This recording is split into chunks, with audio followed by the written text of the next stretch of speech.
More than 15% of the NBA season has been completed. That means we have a better idea about how things are looking for each side. So in the latest NBA Power Rankings, we're taking a look at the best teams in the league for now. We'll start by visiting the bottom 5 and then proceed to the best 10. Without further ado, let's get started. First up, at number 30, Houston Rockets, 2-12. The worst team in the league for the last 2 years has been the Houston Rockets. They added some bright youngsters to their roster, but things haven't exactly picked up for them. Their play is not attractive, and despite having a talented young lot, I see Christian. Wait, no, you don't. I got the basketball in my hands. the Rockets are currently ranked at the bottom. Familiar territory, huh? But they're committed to a rebuild and don't mind losing these games as long as it guarantees the #1 pick in the draft. After that, at number 29, Detroit Pistons, 3-12. And just like the Rockets, the Pistons have added a lot of young talent to their roster, like Cade Cunningham and Isaiah Stewart. But on the floor, they're just bad. They're nothing more than pushovers, currently ranking 27th in scoring, 29th in assists, and 30th in field goal percentage. You can sugarcoat some things, but it's obvious that this team needs inspiration, and it could come from a star like Victor Wembanyama. Having to guard this in transition, the ability to raise up over top of defenders. No wonder they're tanking too. Then at number 28, you have the Los Angeles Lakers, 3-10. Unlike the Pistons and the Rockets, the Lakers weren't supposed to be in the bottom 3 because they're not rebuilding. Although Rob Pelinka should consider it because his roster is just mediocre, even with a trio of LeBron James, Anthony Davis, and Russell Westbrook. Bounce to LeBron, a good assist from Russ. Give it, go! Throw it down, LeBron! They sit well under 500 and run the risk of missing out on the playoffs again. We expect some incomings before the trade deadline because we can't see LeBron or the Lakers in general being okay with how things are right now. Not to forget, number 27, Charlotte Hornets, 4-11. Despite a poor start to the season, things should get better in Charlotte with the return of LaMelo Ball. Overall talent on the roster is still exceptional, and they should be competing for the playoffs this year because they play hard on both ends of the floor. But the Miles Bridges situation didn't help them much. Can LaMelo kickstart proceedings in Buzz City? Also in the bottom 5 at number 26, Orlando Magic, 4-10. The Magic made a fantastic choice to go with Paolo Banchero, #1 pick, and he's paying them back quite generously. He's already become the face of the franchise and is pretty much a shoo-in for Rookie of the Year. But apart from Banchero's impact, there's not much going for Orlando. He needs a bit of help from the rest of the squad, but they could think about landing another top pick in the NBA squad draft. The last one worked out so well, another one could really put a cherry on top. Let's look at the best teams, starting with number 10, Cleveland Cavaliers, 8-5.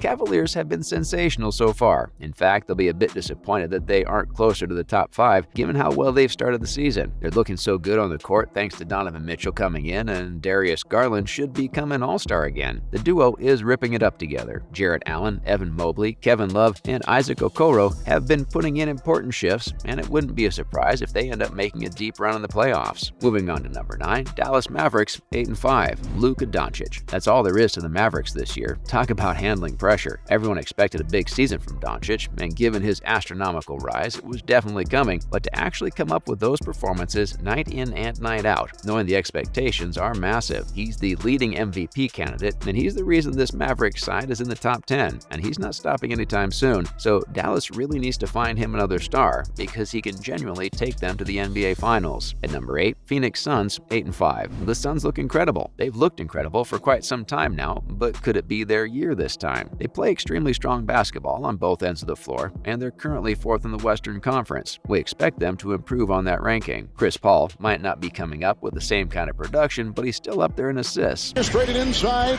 by Chris Paul, who led the NBA this season. Like always, Devin Booker is looking unstoppable like he usually does, and DeAndre Ayton is also contributing quite a bit. Things aren't perfect for the franchise, but they're not letting anything affect their performances, at least for now. Up next at number 7, Memphis Grizzlies, 9-6. For the last year and a half now, the Grizzlies look like a genuine top-quality side. It's mainly down to Ja Morant coming into his own and realizing his true potential. Charles Barkley might say his performances don't help his team, but we respectfully disagree, Chuck, and you can't overlook Desmond Bane's impact so far. The Grizzlies have a lot of pace and athleticism.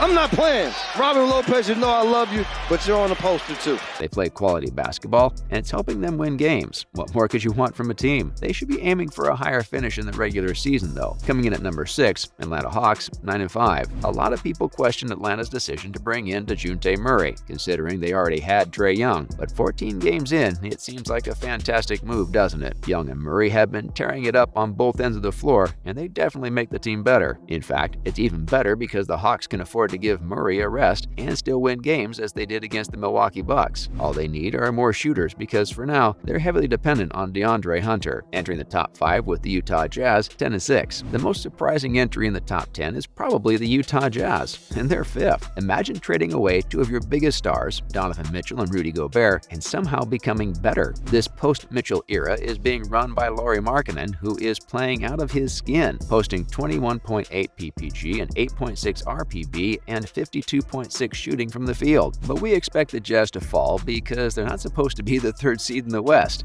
For the Jazz has been turnovers.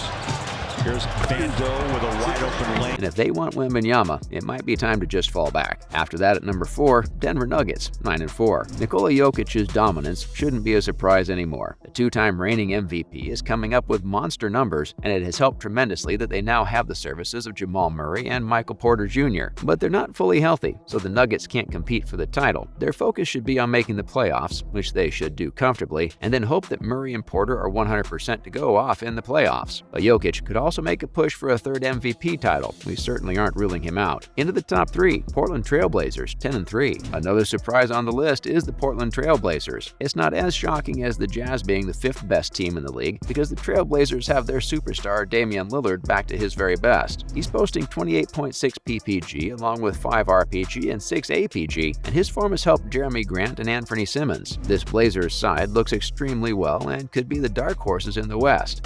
And long he was. He said, I couldn't help myself. I was just staring, going, is he real? After all, they're the leaders of the conference, and Chauncey Billups is doing a magnificent job with his troops. Can they take this form to the playoffs? On to the 2nd best team in the division, Milwaukee Bucks, 10-3. The only surprise here is the fact that the Bucks aren't first on the list. They currently hold the 2nd best record in the East, and that's because they've lost a couple of games recently. Milwaukee's dominance isn't a surprise because they have a very good roster and also the most dominant player in the league, Giannis Antetokounmpo, playing for them. They'll be hoping he has another one of those MVP runs, and Chris Middleton returns to action soon. It wouldn't be a surprise if they make the finals once again. Finally, at number 1, Boston Celtics, 11-3. Somehow, even without the services of Ime Udoka, the Boston Celtics seem unstoppable. They were a little unsure at the beginning of the season, but since then, Jason Tatum and Jaylen Brown have been magnificent for Boston. Tatum deserves all the plaudits and will make another push for the MVP award. He's still not at his very best, and that's scary to think about. Joe Mazzulla's doing a really decent job so far, and they're definitely favorites to make the NBA Finals once again, but they've got the Milwaukee Bucks chasing them hot on their trail. And that's a wrap for this video.